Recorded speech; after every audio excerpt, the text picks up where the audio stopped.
E hoje o Mochilão do Entretendo acontece aqui no Imperial War Museum, ou Museu Imperial de Guerra de Londres. Aqui a gente vai encontrar muito sobre a história das guerras, principalmente da Primeira Guerra Mundial e da Segunda Guerra Mundial.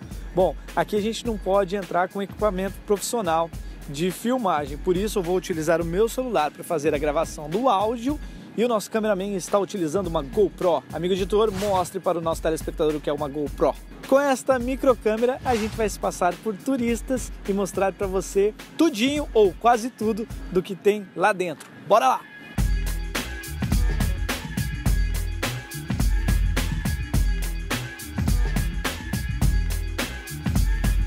O Museu Imperial da Guerra de Londres foi fundado em 1917, durante a Primeira Guerra Mundial, para homenagear todos os que tinham morrido durante o conflito e os que ainda lutavam no campo de batalha. A partir dos anos 70, o museu começou a expandir-se para outros lugares. A primeira ramificação foi o Imperial War Museum Duxford, que abriu as portas em junho de 1976. O HMS Belfast, um navio que vimos na semana passada durante nosso passeio pelo Rio Tamisa, tornou-se uma extensão do museu em 1978. Já o Cabinet War Rooms abriu em 1984 e o Imperial War Museum North em 2002. E antes da gente entrar no museu, a gente já vê dois incríveis canhões utilizados pela Marinha. Gente, é muito grande. Para você ter uma ideia, ele tem a mesma dimensão de uma carreta. Já deu para imaginar? Nosso cinegrafista ficou na dúvida se era de verdade ou não. Sim, eles são de verdade. Uma visita ao Museu Imperial da Guerra é uma verdadeira viagem no tempo. Ele é um dos maiores acervos do mundo dedicado a arquivos de guerra. Aqui encontramos milhares de objetos como armas, veículos militares, fardas, obras de arte, livros, aviões, submarinos, uma quantidade enorme de documentos e cenários que ilustram o cotidiano da época das guerras pelas quais o Império Britânico passou. E assim que a gente entra, a gente já vê incríveis aviões de guerra. São impressionantes.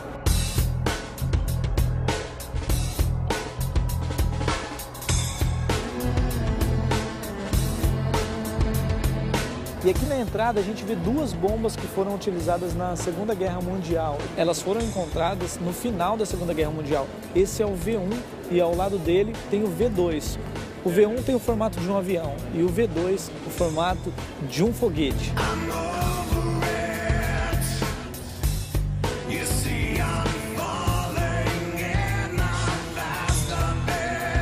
Acredite se quiser, isso aqui é um carro que foi destruído em 2007 no Iraque. Olha o estrago que uma bomba faz com o carro. Rapaz.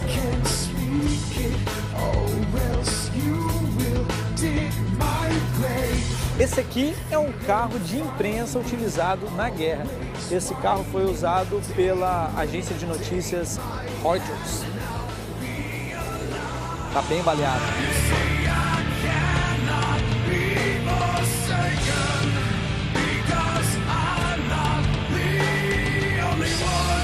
Gente, impressiona o tamanho, a robustez, a força. Isso aqui é um tanque soviético de 1954. O T-34-85 soviético era considerado um dos melhores tanques da sua época por ter um excelente balanço de todos os aspectos essenciais para um carro de combate. Ele tinha poder de fogo, mobilidade, proteção, baixo custo e simplicidade.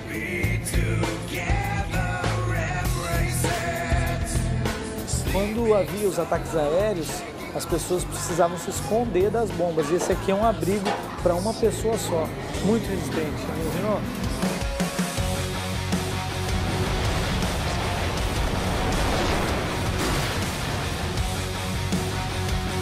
Olha que espetacular este avião de guerra.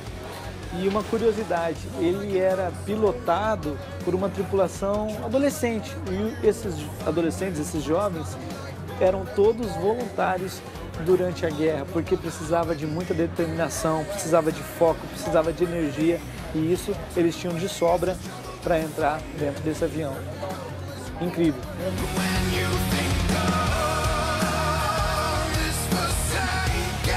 Você acha que essa peça aqui caiu de algum avião de boas velhinhas do asilo, ou então de uma fábrica de chocolate?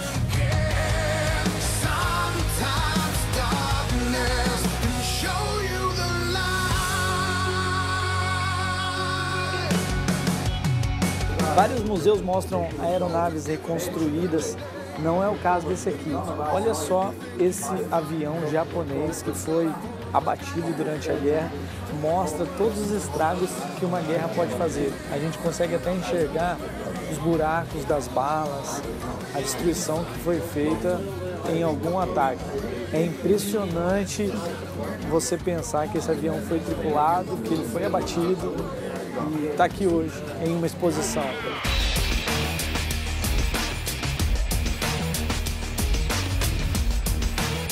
Olha isso, que impressionante. Sabe o que é isso? Não, né? Isso aqui é um pedaço de uma janela de aço do World Trade Center. Olha no que transformou depois daquela tragédia que o avião atingiu a torre. Impressionante, é aço retorcido, gente.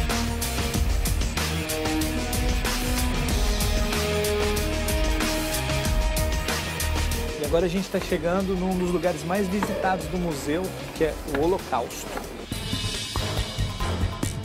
O Holocausto foi a perseguição e o extermínio organizado pelo governo nazista de aproximadamente 6 milhões de judeus. Aqui, nessa parte do museu, encontramos desde a ascensão do poder nazista até os negros dias em campos de concentração. Podemos ver de perto pertences de algumas vítimas, roupas recriadas que eram usadas na época, relatos de sobreviventes em vídeos, fotografias, diários e filmes que retratam um pouco da história das pessoas que viveram o Holocausto. Esse é um uniforme nazista real, de 1930 esse uniforme. Os modelos dos uniformes nazistas variavam de acordo com a graduação que cada um ocupava no exército. Uma curiosidade que pouca gente sabe é que os uniformes das tropas oficiais nazistas eram produzidos pela marca alemã Hugo Boss. E acreditem ou não, Adolf Hitler foi o garoto propaganda mais famoso da grife alemã. E agora a gente chegou numa parte do museu destinada à Primeira Guerra Mundial. Um acervo espetacular. A Primeira Guerra Mundial, ou a Grande Guerra, como era chamada naqueles dias, aconteceu entre os anos de 1914 e 1918. Mais de 1 milhão de soldados britânicos foram mortos lutando.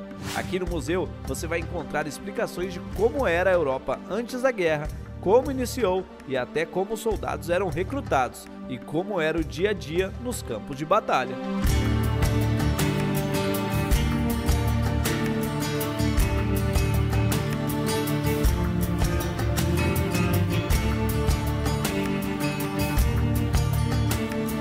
Nossa, que viagem no tempo, que emocionante conhecer detalhes da Primeira, da Segunda Guerra Mundial e poder perceber como o ser humano tem a competência de fazer coisas ruins. Isso é cultural, eu sempre falo aqui no programa que a gente tem que conhecer o passado para aprender no presente e fazer diferente para o nosso futuro.